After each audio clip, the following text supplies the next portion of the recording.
안녕하세요. 저는 자유전공학부 1호학번 2020년도 졸업생 주성현입니다. 반갑습니다.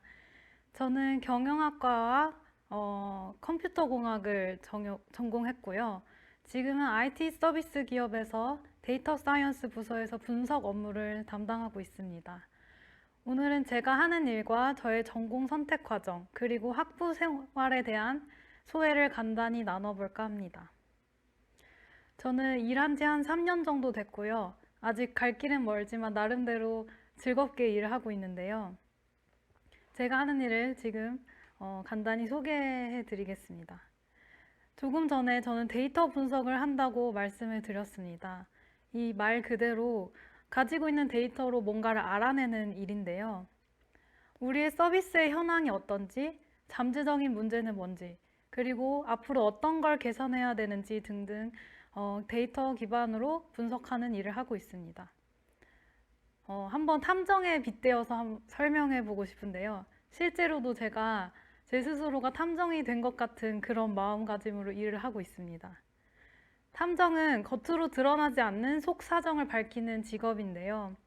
먼저는 단서를 잘 모으고 그 모은 단서를 이리저리 조합하거나 분류하거나 또는 상호 관계를 따져가면서 실마리를 얻고 그것들을 종합해서 결론을 내고 또 사건을 해결합니다.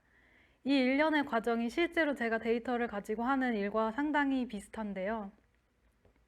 예를 들어서 우리 서비스를 계속 사용하는 사람, 흔히 리텐션이 높은 사람이라고 하는데요. 이런 사람과 조금 써보고 떠나가는 이탈자들, 그 둘에게는 어떤 차이점이 있냐, 그걸 밝혀내는 작업을 한다고 하면요. 먼저는 사용자들이 남긴 기록들을 모아서 목적대로 가공을 해야 되고요. 그리고 떠나간 사람, 남아있는 사람 두 그룹을 구분할 만한 여러 가지 피처를 뽑아보고 또 펼쳐봅니다. 그리고 그 둘의 차이를 설명해 줄 수 있는 가장 핵심적인 그런 피처를 이제 골라내야 되는 거죠. 그래서 궁극적으로는 우리 서비스는 이런 특징을 가진 사용자가 활발히 쓰고 있구나. 그래서 이 장점을 더 살려봐야 되겠다. 혹은 이탈하는 사람이 이걸 경험하지 못해서 떠났으니 이걸 더 경험할 수 있도록 다음 스텝을 밟아봐야겠다 등의 결론을 내리게 됩니다. 네, 이런 일을 하고 있는데요. 이 일을 하기 위해서는 어떤 지식과 어떤 자질이 필요할까요? 라는 질문에 자문자답을 해보겠습니다. 사실 데이터 분석과 데이터 사이언스 이 분야가 참 방대해서 그 안에서도 필요한 자질들이 굉장히 달라질 수는 있지만 우선 제가 한 일을 제가 경험한 업무에 한정해서 말씀드려보겠습니다. 네, 첫 번째로는 가지고 있는 데이터를 자유자재로 가공하고 처리할 수가 있어야 되는데요. 이 과정에서 파이썬을 많이 씁니다. 정말 흔하게 들어보셨을 텐데요. 파이썬에는 데이터 사이언스 관련 도구들이 많이 있습니다. 그래서 이 도구를 잘 활용할 수 있으면 좋습니다. 대표적으로는 판다스 데이터 프레임이라는 걸 쓰는데요. 이것을 활용해서 대용량 데이터를 빠르게 로드해보고 원하는 형태로 자유자재로 바꿔보고 혹은 그룹핑해서 집계하는 등의 처리를 할 수가 있습니다. 그리고 데이터를 가지고 분석을 하다 보면 좀 상한 부분들이 있습니다. 원치 않는 값이 들어가 있거나 좀 왜곡돼서 뻥튀기 되는 부분들이 있거나 이런 것들을 또 빨리 파악할 수 있어야 합니다. 그리고 각종 시각화 도구들이 있는데요.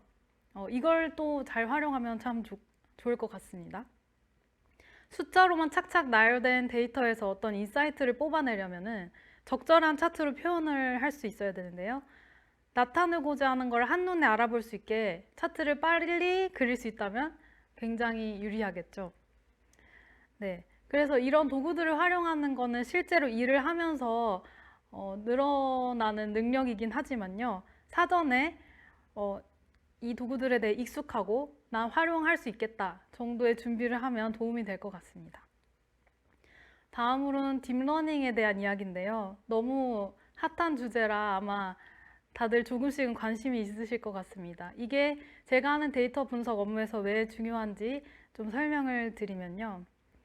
데이터는 숫자로 딱딱 떨어지는 그런 로그들도 있지만 텍스트나 이미지처럼 비정형 데이터들도 많이 있습니다.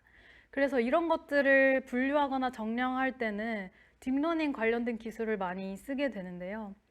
저의 경우는 딥러닝에 대한 깊은 연구보다는 기존에 있는 잘 성능이 좋은 것들을 필요에 따라 활용하는 쪽입니다.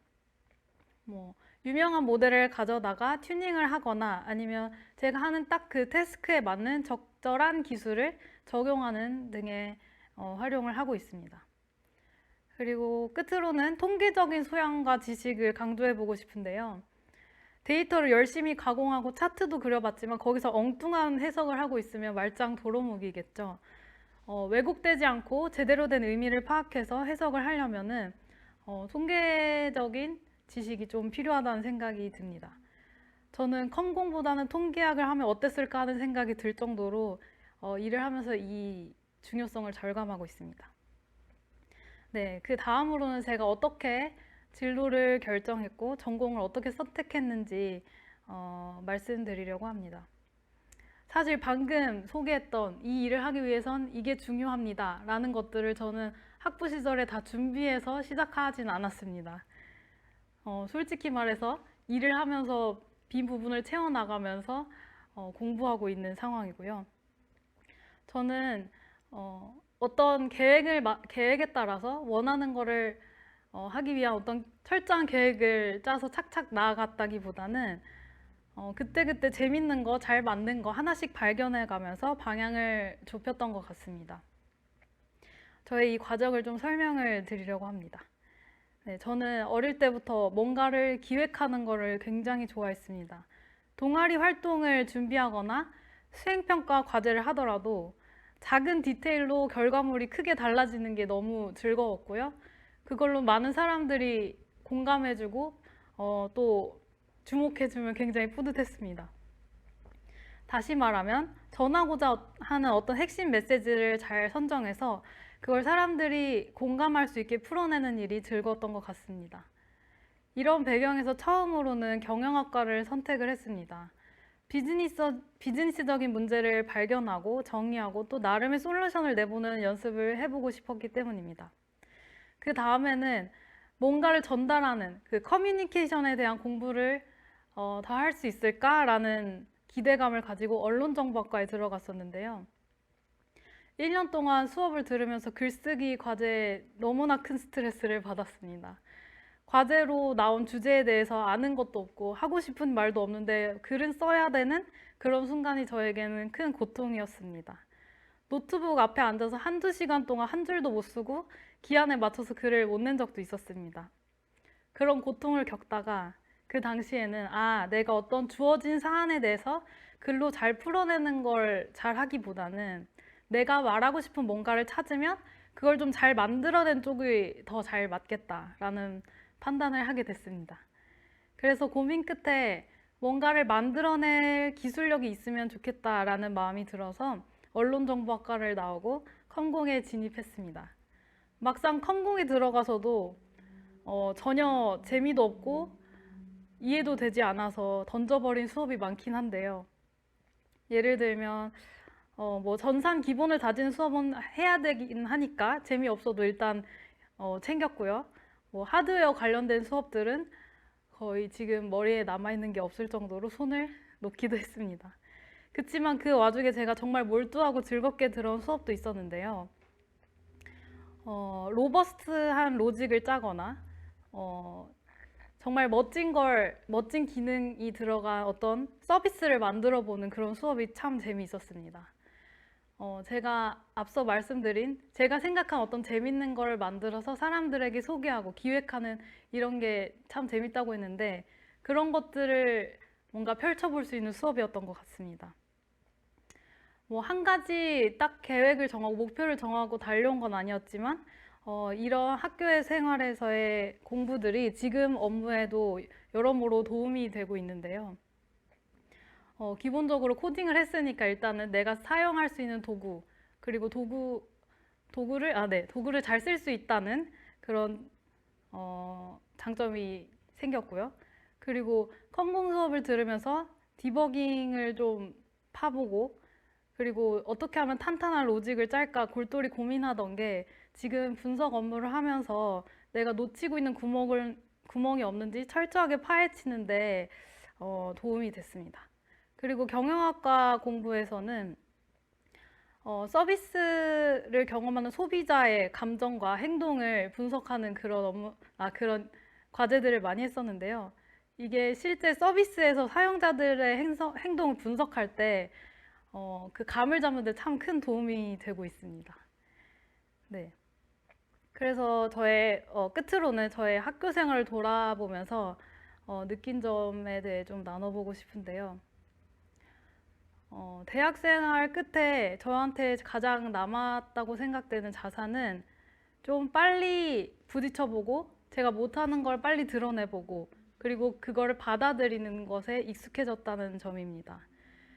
그리고 아까 소개해드렸던 것처럼 저는 제가 계획한 대로 착착 준비해서 갔다기보다는 그때그때 부딪혀보면서 예상 밖의 일들도 경험하면서 저의 흥미를 찾아나가는 그런 과정을 겪었는데요. 그런 것들을 겪으면서 예측 못하는 일들에 대해서 좀 더 의연해졌다는 점이 저한테는 큰 자산인 것 같습니다. 학부 시절의 얘기를 좀 더 해보면요.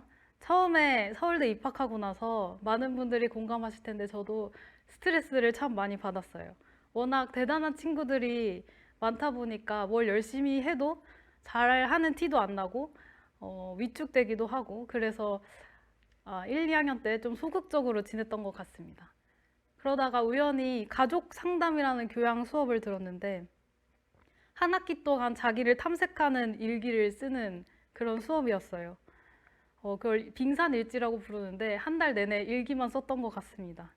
그래서 그걸 하면서 제가 예측하지 못하는 일 혹은 잘 안 될 것 같은 일을 정말 많이 회피하고 있고 그걸 너무 두려워하고 있다는 걸 좀 발견하게 됐습니다.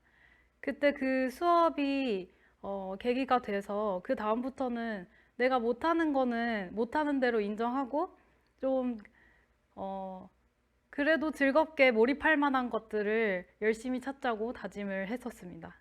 그때부터는 어떻게 보면 될 대로 되라는 마음이었지만 좀 용기 있게 이것저것 부딪혀보게 되었고요. 그러면서 점점 제 색깔을 찾아갈 수 있었던 것 같습니다. 그리고 못하는 거는 좀 못하는 대로 받아들이고 그걸 또 잘하는 사람을 만나서 그 사람의 도움을 받으면 그게 굉장히 기쁘고 고마운 일이라는 것도 배우게 됐습니다.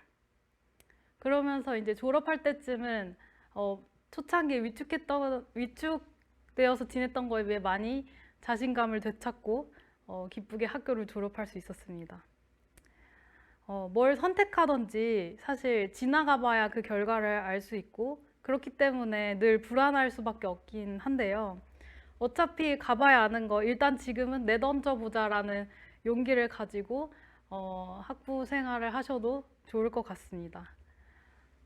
갑자기 마무리하는 감이 있긴 한데요. 제 이야기는 여기까지고요. 들어주셔서 감사합니다.